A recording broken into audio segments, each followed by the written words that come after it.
ये पता नहीं, ये दिमागी बोलता है तो मुझे लगता है कि शुरुआत की वो है देवनागरी। क्या है? गुम्बद जैसा टूटे वाला देख, हिलता है नहीं हिलता तुझसे? काफी भारी हो।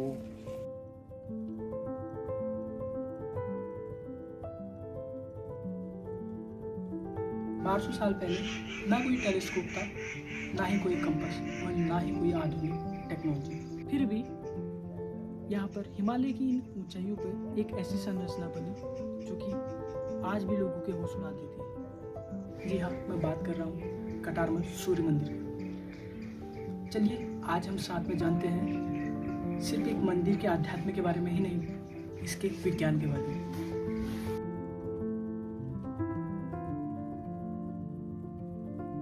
इसके बाद शख्स की दुकान में रखी शराब की तो बोतलें अभी योगेश वर्मा निकल चुके हैं अपने सफ़र के लिए। एंड आपको आज की वीडियो में बहुत ज़्यादा बिकॉज आज मैं कुछ बहुत क्रेजी करने जा रहा हूँ, बहुत अलग और सारी चीन में चीज़ें और बहुत सारी चीज़ें मैंने सोची थी। बुक आपने देख लिया होगा वीडियो में, तो आपको पता चल गया होगा कहाँ जा रहे हैं। बड़ी मात्रा तो में चलिए अपनी नकद जर्नी राशि दी गई स्टार्ट है। करते हैं। और चीन के न्यू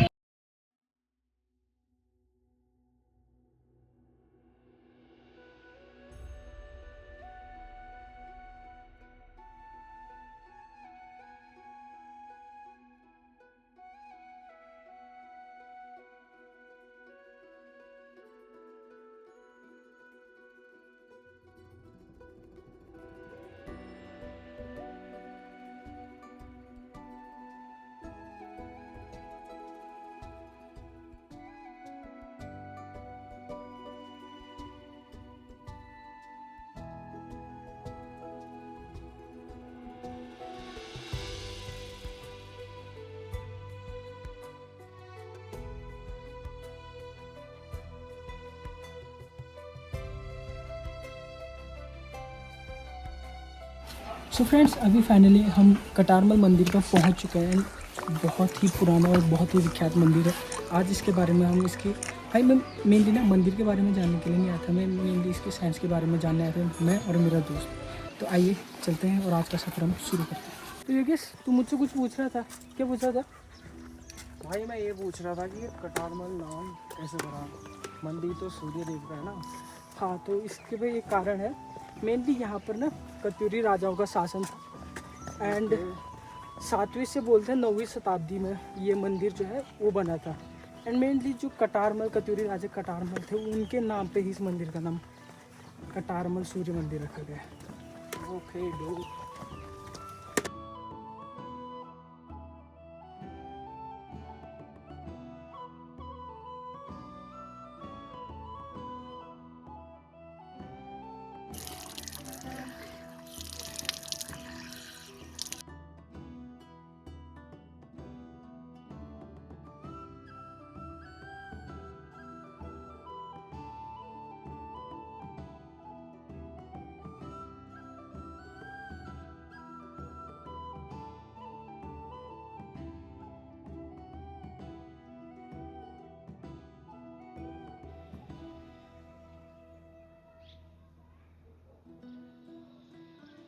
हम अभी अल्मोड़ा के उस पहाड़ी पे खड़े हैं जहाँ पर कत्यूरी राजा कटारमल ने 9वीं शताब्दी में एक सूर्य मंदिर का निर्माण किया था। देखने में आपको ये पत्थर सामान्य लग रहे होंगे, लेकिन जब आप इसके प्रवेश द्वार में पहुँचते हैं तो आपको पता लगता है कि ये सामान्य नहीं, ये तो दिशाओं के साथ खेल रहा है। चलिए आज इस चीज़ के बारे में जानते हैं, क्या एक मंदिर किसी ज्यामिति और साइंस को दिखा सकता है, किसी खगोलीय घटना को बता सकता है, या सिर्फ ये नॉर्मल सा मंदिर? आज हम आपके साथ जाएंगे। चलिए चलिए।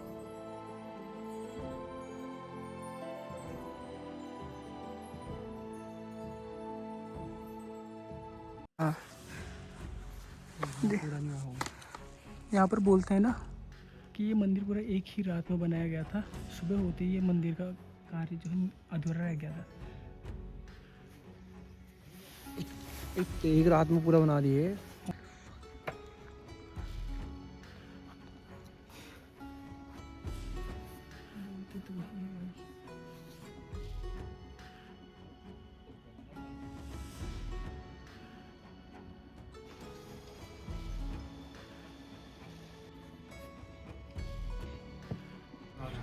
साल के 2 दिनों में यहाँ पर एक छोटे से छेद से पूरी लाइट जो है सूर्य की किरण गर्भगृह में जाती है। मैदानों में सूर्य क्षितिज से उगता है, लेकिन पर्वतों में सूरज शिखर से उगता है, ये कि पहाड़ों के अंदर से आता है मतलब। और मेनली अगर आपको किसी भी सूर्य की किरण को अगर किसी भी एक पॉइंट पे बिंदु पर रखना है तो उसके लिए आपका पूर्वमुखी होना ही ज़रूरी है, मतलब पूर्व की दिशा की तरफ होना ही ज़रूरी है।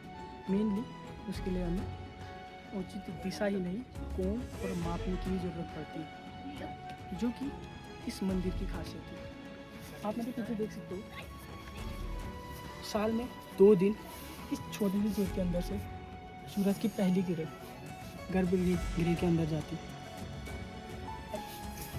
मेन चीज़ ये है कि 7वीं शताब्दी से 9वीं शताब्दी के बीच में हमारे पास इतने आधुनिक टेक्नोलॉजी थी, ना ही कोई इक्विपमेंट थी, जो कि आजकल के टाइम पे भी ये सारी चीज़ें बनाना लगभग इम्पॉसिबल है। बट जो कटारमल सूर्य मंदिर है उसकी यही खासियत है कि 7वीं से 9वीं शताब्दी के बीच उनके पास कौन सी ऐसी टेक्नोलॉजी थी जिससे उन्होंने इस मंदिर का निर्माण किया। यहाँ पर लगभग छोटे बड़े 45 मंदिर हैं, जो कि अलग अलग देवी देवताओं को डेडिकेटेड है। आप मेरे पीछे देख सकते हो, यहाँ के अलग अलग देवी देवताओं को डेडिकेटेड है। और मेनली अब आप ये पूछेंगे कि बीच में सूर्य देवता का मंदिर ही क्यों है, ये मैं आपको अभी थोड़ी देर बाद बताता हूँ। तब तक आप इन मंदिरों को देखिए।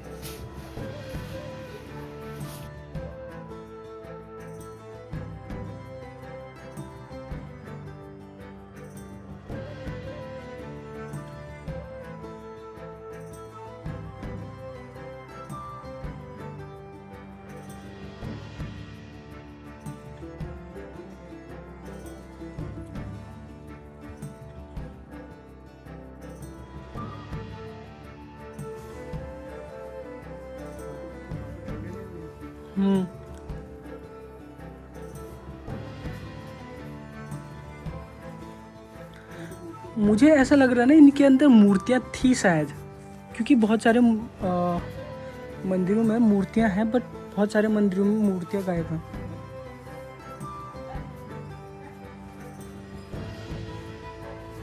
जो कि तुम देख सकते हो। वैसे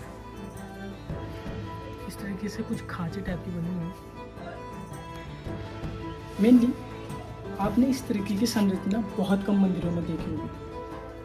अभी ये जो क्षेत्र है भूकंप यहाँ पर बहुत ज़्यादा आते हैं। ये जो पत्थर है बहुत ही लचीले टाइप के, और इसमें एक खास तरीके की टेक्नोलॉजी यूज़ करी गई है जिसे हम बोलते हैं इंटरलॉकिंग टेक्नोलॉजी, जिसकी वजह से इनमें लोहे का मतलब ना के बराबर ही यूज किया गया है, जिसकी वजह से अभी तक भी ये मंदिर टिका हुआ है। लगभग 1200 साल पहले ये मंदिर बना गया था। अभी के टाइम पे शायद घर हम बनाते तो 50 से 60 साल या 100 साल बाद, 100 साल में बहुत ज़्यादा, 60 से 70 साल बाद हमें रेनोवेट करना ही पड़ता है। लेकिन इन मंदिरों को देखिए, हम किस तरीके की टेक्नोलॉजी अपने दिमाग से भुला चुके हैं वो शायद हमें ही नहीं पता है। चाहे बड़ा मंदिर हो या छोटा मंदिर, आप सेम टेक्नोलॉजी दोनों में ही देख सकते हैं। शांति तो पूछ, अब मुझसे कुछ पूछ रहा था तू। अरे भाई मैं वो पूछ रहा था जो वहाँ पे वो होल टाइप का है, सूरज की किरण डेली वहीं से सनराइज होता है क्या? मतलब नहीं, सन जैसे मैंने बताया था साल के 2 दिनों में ही ओनली उधर से सूरज की किरणें निकलती। अब ये मुझे नहीं पता कि उन्होंने कैलकुलेट किया था इतना, और बोलते कि साल के बस 2 दिनों में ही निकलता है। अभी वो बता रहे कि एक 22 अक्टूबर और एक 22 फरवरी, जो हमारी ये नेक्स्ट फरवरी आ रही है ना, नेक्स्ट 22 फेब को मतलब निकलती है, और उस दिन यहाँ पर बहुत बड़ा मेला लगता है। अब जहाँ तक मेरी रिसर्च और जहाँ तक मैंने सुना है शायद यही है कि 22 फेब को और 22 अक्टूबर को ये 2 दिन है जब सूरज की किरण यहाँ से निकलती है।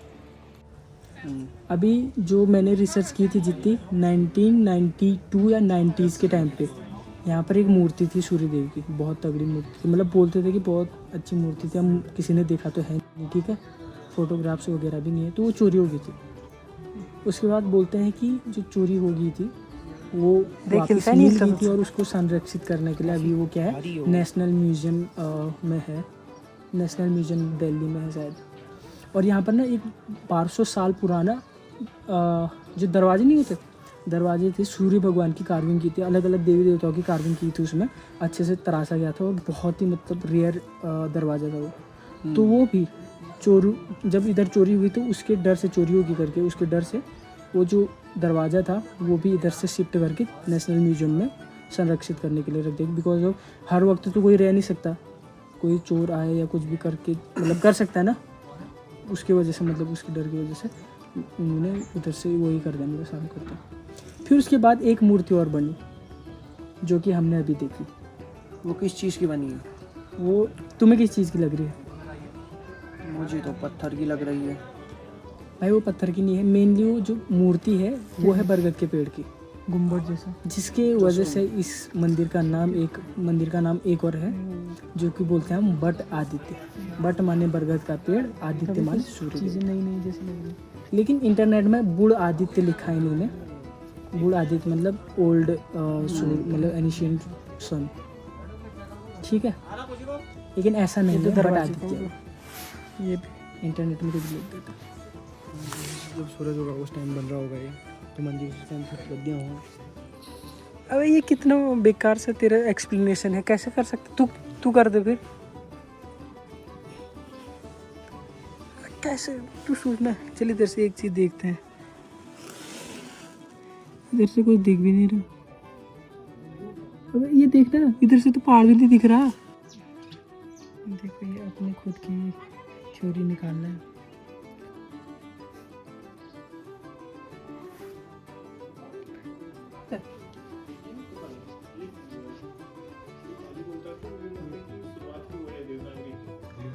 देवनागरी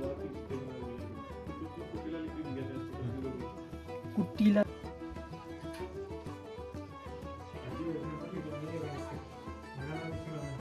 तो अभी हमने यहाँ के जो मुख्य पुजारी थे उनसे बात की थी। वो लगभग जब से मंदिर बना है तब से उनकी पीढ़ियों से भी मतलब पीढ़ी दर पीढ़ी वो अपनी सेवाएं यहाँ पर दे रहे हैं।